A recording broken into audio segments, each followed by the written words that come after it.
Betsy was a lawyer licensed in the state of Oregon and the state of Florida at age 22. And she's practiced with me for the last 29 years on a daily basis. Kay Isley and I decided we'd advertise at Jacksonville University, a local independent university in Jacksonville, for a runner. And the qualifications were that you needed a part-time job, and two, you planned on going to law school.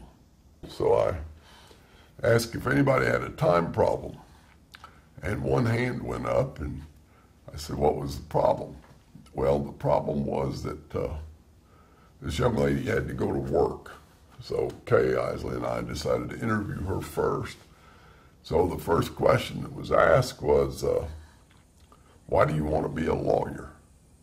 And the answer was to the effect, I want to change the world, and that'll be the highest position of power I will attain.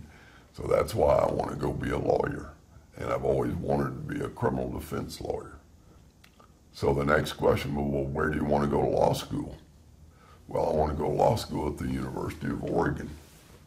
And that kind of struck me equally as hard as the answer to the first question, because I was raised in Oregon. I thought that coincidental. And the young lady was a junior at Jacksonville University, and we hired her at that time. I think she was 16. The young lady who was interviewed at Jacksonville University and became a runner for a period of time before going to law school was Elizabeth L. White. We call her Betsy. We have had a unique trip through the law and a unique trip through our own personal relationships.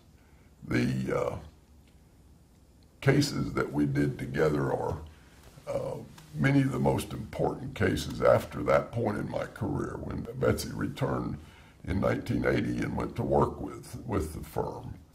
Even before that, Betsy was extremely involved with death penalty matters, and she was very involved with the pornography cases when she became a lawyer, which were ongoing and frequent, and was extremely effective. And it was kind of funny because back then the system didn't want women to be exposed to these materials that were being prosecuted, so they'd even go find a male court reporter, which wasn't easy back in those days, so that the female court reporter wouldn't be there. They'd change the clerks, and all the women clerks would leave, and there'd be a male in there.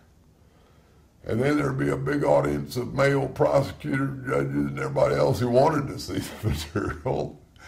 And so Betsy and I kind of teamed up when she became a lawyer and realized, well, I'll send her over there. So Betsy would show up, and it would cause quite a stir at first. And indeed, more than one prosecutor would dismiss the charges rather than allow Betsy to be exposed to the material.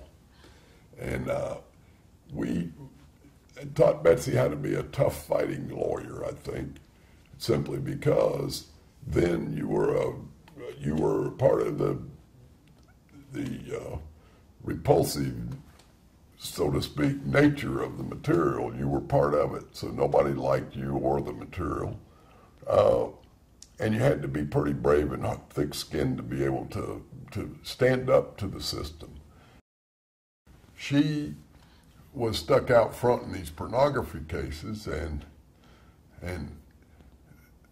after they got wise to what I think our theory was, they would proceed. But we kind of had to run in with this justice of the peace that we'd sued, and it may have been because I'd sued him, but he would demand, when you appeared at an arraignment, which is the first time you go to court in a criminal matter and be advised formally of what you're charged with, he would demand a waiver of speedy trial to be executed.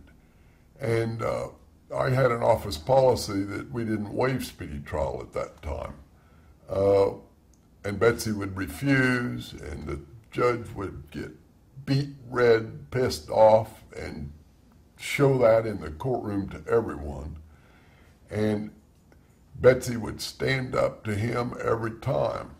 I think the first couple of times after she did, she probably was scared to death after doing so, but she had the pizzazz and the courage to do that, and has always been in that position as a lawyer every day since. The young lady was a junior at Jacksonville University, and we hired her at that time. I think she was 16 or 17, right in that, at the cusp of that age, and she worked in our office for the next couple of years, and thereafter went to the University of Oregon and graduated and returned to Jacksonville and became an associate in the firm with us, and after a few years became a partner, and then a few years after that we married and have 4 children. And the cases that we've done and the children we've raised and are raising and are doing together daily now proves that commitment can pay off.